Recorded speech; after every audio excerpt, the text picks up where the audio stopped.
నోట్లో పెట్టిందని ఆ క్రిస్పీనెస్కి అబ్బా అనిపిస్తుంది. Hello, welcome back to my channel. And ఈరోజు ఫ్రైడే. ఎవ్రీ ఫ్రైడే నేను ఫాస్టింగ్ ఉంటాను అనమాట. సో 3 వరకు, ఇప్పుడు 3 అయిపోయింది. సో టిఫిన్ వేసుకుందాం, నాతో పాటు రండి.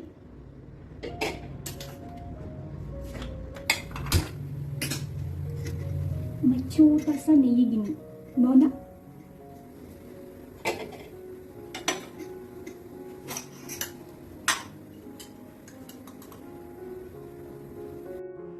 సో ఇప్పుడు నేను రొట్టెలా వేస్తున్నాను అనమాట. సో అందుకని ఈ కళాయి వాడతాను నేను ఎక్కువ.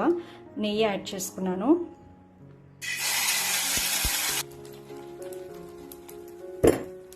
అండ్ దీన్ని సిమ్లో పెట్టి బాగా ఫ్రై అయ్యేదాకా వదిలేస్తాను అనమాట. ఆ కార్నర్స్ ఉన్నాయి కదా, కార్నర్స్ రెడ్ కలర్లో రావాలి.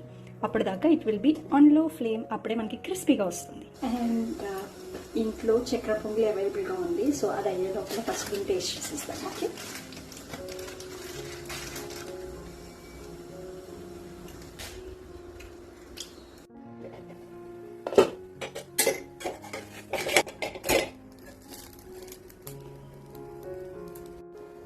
సో ఇప్పుడు ఈ రొట్టెతో రీసెంట్గా మేము ఫస్ట్ టైం ట్రై చేసిన అల్లం పచ్చడి వేసుకొని తింటే చాలా బాగుంటుంది కదా. బై ద వే చట్నీ చాలా బాగా కుదిరింది. ఫస్ట్ టైం చేసినా సరే మీరు కూడా తప్పకుండా ట్రై చేయండి, ఓకేనా.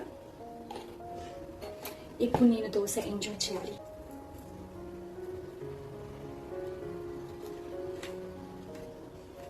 నోట్లో పెట్టిందని ఆ క్రిస్పీనెస్కి అబ్బా అనిపిస్తుంది. Bye, See you in the next video.